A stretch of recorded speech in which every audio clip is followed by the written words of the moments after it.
اعوذ باللہ من الشیطان الرجیم بسم اللہ الرحمن الرحیم۔ علم کی طلب رکھنے والوں کو علم کی دنیا میں خوش آمدید۔ میں ہوں خالد محمود، معلم اسلامیات، اور حاضر ہوں اسلامیات کی ایک نئی ویڈیو کے ساتھ۔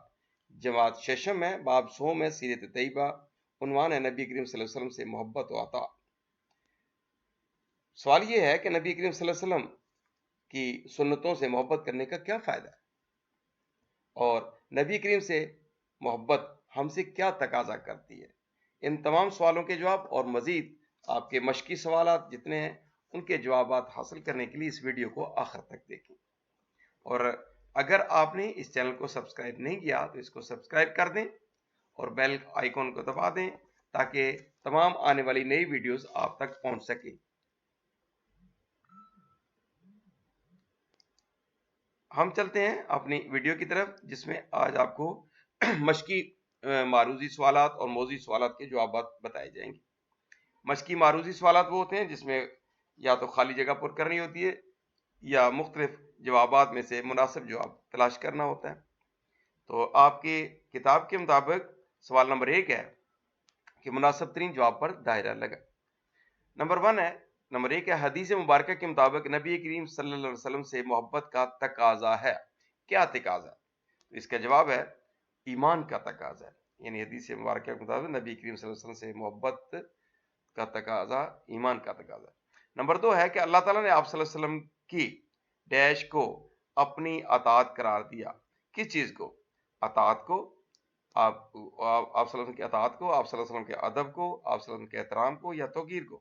تو اس کا جواب ہے آپ صلی اللہ علیہ وسلم کی اطاعت کو اپنی اطاعت قرار دیا ہے کہ آتی اللہ و آتی رسول، و جس نے پھر اس کا تیسرا ہے کہ آیت مبارکہ کے مطابق نبی کریم صلی اللہ علیہ وسلم کی اطاعت اور پیروی ذریعہ ہے۔ کس چیز کا ذریعہ ہے؟ اس آیت میں جو لکھا ہوا ہے تو اللہ کی محبت کا ذریعہ ہے، ہدایت کا ذریعہ ہے، سکون کا ذریعہ ہے، یا رحمت کا ذریعہ ہے؟ تو اس کا جواب ہے اللہ کی محبت کا ذریعہ ہے، یعنی جس نے آپ صلی اللہ علیہ وسلم سے اطاعت کی اور پیروی کی اس نے اللہ سے محبت کی۔ نمبر 4 ہے کہ حدیث مبارکہ کے مطابق آپ صلی اللہ علیہ وسلم کی اطاعت کرنے والا حقدار ہوگا۔ جو آپ صلی اللہ علیہ وسلم کی اطاعت کرتا ہے وہ کس چیز کا حقدار ہوگا؟ باغوں کا، جنت کا، کھیتوں کا، نہروں کا؟ تو اس کا جواب ہے وہ جنت کا حقدار ہوگا۔ نمبر 5 ہے کہ حدیث مبارکہ کے مطابق آپ صلی اللہ علیہ وسلم کی محبت کا اخروی فائدہ کیا؟ اخروی مین آخری زندگی میں، آخرت میں فائدہ کیا ہوگا؟ آپ کی رفاقت کا ہوگا، آپ کی شجاعت کا ہوگا، سخاوت کا ہوگا، یا استقامت کا ہوگا؟ تو اس کا جواب ہے آپ کی رفاقت کا، یعنی آپ کا ساتھ ملے گا جنت میں جانے کے لیے، آپ صلی اللہ علیہ وسلم کے ساتھ ہوں گے۔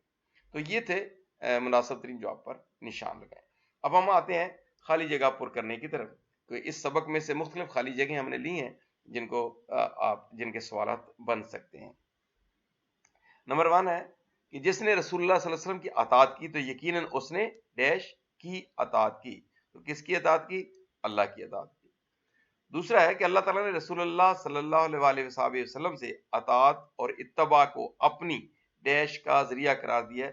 کس چیز کا ذریعہ قرار دیا ہے؟ اپنی محبت کا ذریعہ قرار دیا۔ نمبر 3 ہے کہ آپ صلی اللہ علیہ وسلم نے فرمایا جو میری اطاعت کرے گا وہ ڈیش میں داخل ہوگا۔ کس میں داخل ہوگا؟ جنت میں داخل ہوگا۔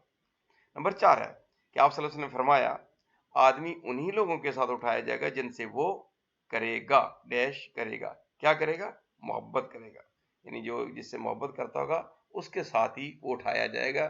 اگر وہ اچھا آدمی ہے تو جنت جانے والا ہے تو اس کے ساتھ جنت جائے گا، اور اگر وہ برا آدمی ہے تو اس کے ساتھ جہنم جانے والا ہے تو جہنم میں جائے گا۔ نمبر 5 ہے قرآن مجید نے آپ صلی اللہ علیہ وسلم کی اطاعت اور پیروی کو کا ذریعہ قرار دیا ہے۔ کس چیز کا ذریعہ؟ ہدایت کا ذریعہ قرار دیا۔ تو یہ تھے آپ کے معروضی سوالات۔ اب ہم آتے ہیں موضوعی سوالات کی طرف، اور موضوعی سوالات میں سب سے پہلے ہیں مختصر جواب۔ سوال نمبر 2 ہے کہ درج ذیل سوالات کے مختصر جواب تحریر کریں۔ اس میں پہلا سوال ہے کہ قرآن و سنت کی ہدایت کی روشنی میں حضرت محمد رسول اللہ خاتم النبیین صلی اللہ علیہ وسلم سے محبت کی کیا اہمیت ہے؟ اس کا جواب ہے کہ قرآن و سنت کی ہدایت کی روشنی میں حضرت محمد رسول اللہ خاتم النبیین صلی اللہ علیہ وسلم سے محبت کی بہت زیادہ اہمیت ہے۔ آپ صلی اللہ علیہ وسلم سے محبت اور توقیر کرنا ایمان کا لازمی جز ہے، اور جنت میں آپ صلی اللہ علیہ وسلم کی رفاقت کا باعث بنے گی۔ تو یہ دو بڑے فائدے ہیں۔ نمبر 2 ہے کہ آپ صلی اللہ علیہ وسلم کی مبارک سنتوں سے محبت کرنے کا کیا فائدہ ہے؟ تو اس کا جواب ہے کہ آپ صلی اللہ علیہ وسلم کی مبارک سنتوں سے محبت کرنے کا فائدہ یہ ہے کہ آپ صلی اللہ علیہ وسلم کی حدیث مبارکہ کے مطابق جنت میں آپ صلی اللہ علیہ وسلم کا ساتھ ملنے کا اعزاز حاصل ہوگا۔ یہ سنتوں سے محبت کرنے کا فائدہ ہے۔ آپ صلی اللہ علیہ وسلم نے فرمایا انسان اسی کے ساتھ ہوگا جس سے محبت کرے گا، سنن ابی داؤد۔ تیسرا سوال ہے کہ اللہ تعالیٰ نے رسول اللہ صلی اللہ علیہ وسلم کی اطاعت اور اتباع کا کیا فائدہ ذکر کیا ہے؟ تو اس کا جواب ہے کہ اللہ تعالیٰ نے رسول اللہ صلی اللہ علیہ وسلم کی اطاعت اور اتباع کو اپنی محبت کا ذریعہ قرار دیا ہے۔ اللہ تبارک تعالیٰ کا ارشاد ہے قرآن مجید میں کہ اے نبی خاتم النبیین صلی اللہ علیہ وسلم فرما دیجئے کہ اگر تم اللہ سے محبت کرتے ہو تو تم میری پیروی کرو، اللہ بھی تم سے محبت فرمائے گا اور تمہارے گناہوں کو بخش دے گا، اور اللہ بڑا ہی بخشنے والا نہایت رحم فرمانے والا ہے۔ سورہ آل عمران آیت نمبر 31۔ چوتھا سوال ہے کہ آپ صلی اللہ علیہ وسلم کی اتباع نہ کرنے کے نقصانات کیا ہیں، کہ اگر ہم اتباع نہیں کرتے تو کیا نقصان ہوگا؟ اس کا جواب ہے کہ آپ صلی اللہ علیہ وسلم کی اتباع نہ کرنے کا نقصان یہ ہے کہ وہ شخص جنت میں داخل نہیں ہوگا۔ آپ صلی اللہ علیہ وسلم نے خود فرمایا کہ میری ساری امت جنت میں جائے گی سوائے ان کے جنہوں نے انکار کیا۔ صحابہ نے عرض کیا یا رسول اللہ صلی اللہ علیہ وسلم انکار کون کرے گا؟ فرمایا جو میری اطاعت کرے گا وہ جنت میں داخل ہوگا، اور جو میری نافرمانی کرے گا اس نے انکار کیا۔ صحیح بخاری کی یہ حدیث ہے۔ تو یعنی آپ صلی اللہ علیہ وسلم کی باتوں کی نافرمانی کرنا سمجھ لیں کہ آپ صلی اللہ علیہ وسلم کا انکار کرنے کے برابر ہے، اور جو انکار کرے گا تو جنت میں داخل نہیں ہوگا۔ سوال نمبر 5 ہے کہ آپ نبی کریم صلی اللہ علیہ وسلم کی اطاعت کیسے کرتے ہیں؟ آپ کیسے کرتے ہیں؟ سب کو اپنے اپنے جواب دینے ہیں کہ کیسے آپ کیسے اطاعت کر رہے ہیں، ہر کوئی اپنا بتائے گا، لیکن ہم یہاں لکھ دیتے ہیں چند کہ ہم نبی کریم صلی اللہ علیہ وسلم کی اطاعت اس طرح سے کرتے ہیں کہ آپ صلی اللہ علیہ وسلم کے فرمان پر عمل کرتے ہیں، اور جن کاموں سے انہوں نے منع کیا ہے ان سے بچتے ہیں، اور جن کاموں کا حکم دیا ہے ہم ان پر عمل کرتے ہیں۔ اب آتے ہیں مشقی موضوعی سوالات کے تفصیلی جواب کی طرف۔ تو سوال نمبر 3 کہ درج ذیل سوالات کے تفصیلی جواب تحریر کریں۔ اس میں پہلا سوال ہے کہ قرآن و سنت کی روشنی میں حضور صلی اللہ علیہ وسلم کی اطاعت کی اہمیت بیان کریں۔ ہم نے قرآن کی اس میں بتانا ہے اہمیت، اس کی روشنی میں، اور پھر احادیث یا سنت کی روشنی میں۔ جواب ہے اس کا کہ قرآن و سنت کی روشنی میں حضور نبی کریم صلی اللہ علیہ وسلم کی اطاعت زندگی کے تمام معاملات میں بہت اہمیت کی حامل ہے۔ قرآن مجید میں کئی مقامات پر اللہ تبارک و تعالیٰ نے نبی کریم صلی اللہ علیہ وسلم کی اطاعت کو اپنی اطاعت قرار دیا ہے، اور کئی مقامات پر یہ حکم دیا ہے کہ اللہ کی اطاعت کرو اور اس کے نبی کی اطاعت کرو۔ قرآن مجید میں اللہ تبارک و تعالیٰ کا ارشاد ہے سورہ النساء آیت نمبر 80 من یطع الرسول فقد اطاع اللہ ومن تولی فما ارسلنک علیہم حفیظا، جو رسول کی اطاعت کرے اس نے اللہ کی اطاعت کی، اور جو اطاعت سے منہ پھیر لے تو اے پیغمبر ہم نے تمہیں ان پر نگران بنا کر نہیں بھیجا کہ تمہیں ان کے عمل کا ذمہ دار ٹھہرایا جائے۔ اس طرح سے سورہ النور کی آیت نمبر 54 میں اللہ تبارک تعالیٰ کا ارشاد ہے بسم اللہ الرحمن الرحیم قل اطیعوا اللہ واطیعوا الرسول فان تولوا فانما علیہ ما حمل وعلیکم ما حملتم وان تطیعوہ تہتدوا وما علی الرسول الا البلاغ المبین۔ اے نبی صلی اللہ علیہ وسلم فرما دیجئے کہ اطاعت کرو اللہ کی اور اطاعت کرو رسول صلی اللہ علیہ وسلم کی، پھر اگر تم نے منہ موڑ لیا تو بے شک رسول صلی اللہ علیہ وآلہ وسلم کے ذمہ وہی کچھ ہے جو ان پر لازم کیا گیا، اور تمہارے ذمہ وہ ہے جو تم پر لازم کیا گیا، اور اگر تم ان کی اطاعت کرو گے تو ہدایت پا جاؤ گے۔ اور رسول اللہ صلی اللہ علیہ وسلم کے ذمہ تو صرف واضح طور پر حق بات پہنچا دینا ہے۔ یعنی اس آیت میں یہ بات کی گئی ہے کہ اگر تم ان پر عمل کرو گے تو ہدایت پا جاؤ گے، اگر نہیں عمل کرو گے تو رسول اللہ صلی اللہ علیہ وسلم نے تو اپنی بات آپ تک پہنچا دی، آگے آپ خود ذمہ دار ہیں۔ نبی کریم صلی اللہ علیہ وسلم نے متعدد احادیث میں اپنی اطاعت کو ایمان کا لازمی جز قرار دیا۔ نبی کریم صلی اللہ علیہ وسلم کی اطاعت میں صرف آپ صلی اللہ علیہ وسلم کے ارشادات پر عمل کرنا شامل نہیں، بلکہ جن چیزوں سے منع فرمایا ہے ان سے بچنا بھی شامل ہے۔ آپ صلی اللہ علیہ وسلم نے ارشاد فرمایا میری ساری امت جنت میں جائے گی سوائے ان کے جنہوں نے انکار کیا۔ صحابہ نے عرض کیا یا رسول اللہ صلی اللہ علیہ وسلم انکار کون کرے گا؟ آپ صلی اللہ علیہ وسلم نے فرمایا جو میری اطاعت کرے گا جنت میں داخل ہوگا، اور جو میری نافرمانی کرے گا اس نے انکار کیا. یعنی آپ صلی اللہ علیہ وسلم نے اپنی حدیث میں بتا دیا کہ میری اطاعت کا انکار کرنے والے جنت میں نہیں جائیں گے. سوال نمبر 3 ہے، دوسرا سوال اس میں کہ نبی کریم صلی اللہ علیہ وسلم سے محبت پر تفصیل سے لکھی. تو جواب اس کا یہ ہے کہ نبی کریم صلی اللہ علیہ وسلم کی اطاعت کے ساتھ ساتھ آپ صلی اللہ علیہ وسلم سے محبت کرنا بھی ایمان کا لازمی حصہ ہے. آپ صلی اللہ علیہ وسلم کی محبت میں آپ صلی اللہ علیہ وسلم کے اقوال، افعال اور سنتوں سے محبت کرنا بھی شامل ہے. آپ صلی اللہ علیہ وسلم کے اخلاق و کمالات اور آپ کی مبارک سنتوں کو اپنی عملی زندگی کا حصہ بنانا اور ان پر چلنے کی ہر ممکن کوشش کرنا آپ صلی اللہ علیہ وسلم کی محبت کے تقاضوں کو پورا کرنے کا عملی ثبوت ہے.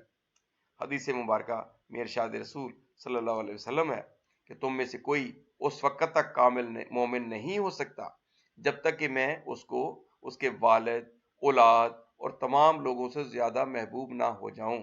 صحیح بخاری کی یہ حدیث ہے.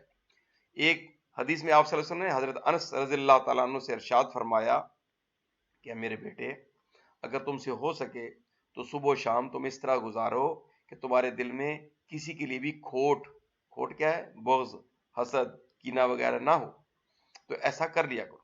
پھر فرمایا میرے بیٹے، ایسا کرنا میری سنت ہے، اور جس نے میری سنت کو زندہ کیا اس نے مجھ سے محبت کی، اور جس نے مجھ سے محبت کی وہ جنت میں میرے ساتھ ہوگا. سنن ترمذی. تیسرا سوال ہے کہ نبی کریم صلی اللہ علیہ وسلم کی سنتوں پر ہم عملی زندگی میں کیسے عمل کر سکتے ہیں. تو ہم اپنی پریکٹیکل لائف میں عملی زندگی میں کیسے کر سکتے ہیں. سب اپنے اپنے سوالات کا جواب دے سکتے ہیں اس میں اپنی طرح سے، لیکن یہاں جو جواب ہم نے آپ کے لیے تیار کیا ہے وہ یہ ہے کہ اہل بیت اطہار اور صحابہ کرام رضوان اللہ علیہم اجمعین کی زندگیاں آپ صلی اللہ علیہ وسلم کی ذات گرامی سے محبت اور آپ کی کامل اتباع اور اطاعت کا عملی نمونہ تھی. ہم بھی اپنی عملی زندگی میں آپ صلی اللہ علیہ وسلم سے محبت و اطاعت اور اتباع کا عملی مظاہرہ ایسے کر سکتے ہیں کہ آپ صلی اللہ علیہ وسلم نے جن چیزوں سے منع فرمایا ان سے رکے رہیں اور بچنے کی کوشش کریں، اور جن کاموں کا حکم دیا ہے ان پر عملی زندگی میں عمل پیرا ہوں. ہمارا اٹھنا بیٹھنا، سونا جاگنا، کھانا پینا، دوسروں سے ملنا جلنا، دعوت و توام، غمی خوشی، شادی بیاہ، لین دین، کاروبار، تجارت، سب اسوہ حسنہ کے مطابق ہوں تو ہم آپ صلی اللہ علیہ وسلم محبت کے تمام فیوز و برکات حاصل کر سکتے ہیں. یعنی جس طرح سے آپ صلی اللہ علیہ وسلم نے پانی پیا بیٹھ کر، ہم بھی پانی پئیں. آپ صلی اللہ علیہ وسلم نے مسواک کی، ان کی سنت ہے، اس پہ عمل کریں تو وہ عمل ہو گیا. آپ اٹھتے تھے تو شکر ادا کرتے تھے اللہ کا، آپ سوتے تھے تو شکر ادا کرتے تھے، آپ کھانا کھاتے تھے تو شکر ادا کرتے تھے. آپ جب دوسرے لوگوں سے کس طرح سے ملتے تھے، اخلاق سے ملتے تھے، محبت سے ملتے تھے، وہ اس طرح سے ہم کریں. لوگوں کی دعوت کرتے تھے، ہم بھی دعوت کریں. آپ غمی خوشی میں وہ کبھی اتنی نہیں خوشیاں بہت زیادہ نہیں مناتے تھے جو کہ ہم فالتو باتیں کرتے ہیں. شادی بیاہ میں جس طرح سے آپ نے حکم دیا ہے اس طرح سے کریں. کاروبار، لین دین، ایک دوسرے کا قرض لینا دینا، یا کاروبار یا تجارت جو اس میں ایمانداری برتیں، جس طرح سے آپ نے تجارت کی، آپ نے کاروبار کی. اگر ہم سب اس طرح سے کرتے ہیں تو سمجھ لیں کہ ہمیں ساری وہ برکات حاصل ہوں گی جو کہ سنت پر عمل کرنے سے ہوتی ہے. وما علینا الا البلاغ المبین. امید ہے کہ آپ کو یہ ویڈیو آپ کے لیے فائدہ مند ثابت ہوگی. اگر آپ کو یہ ویڈیو پسند آئی ہو تو اس کو آپ لائک کر دیں اور اسے اپنے دوسرے دوست احباب تک بھی پہنچائیں تاکہ دوسرے لوگ بھی اس سے فائدہ اٹھا سکیں. اللہ تبارک و تعالیٰ آپ کے علم میں اور عمل میں برکت عطا فرمائے. اللہ حافظ.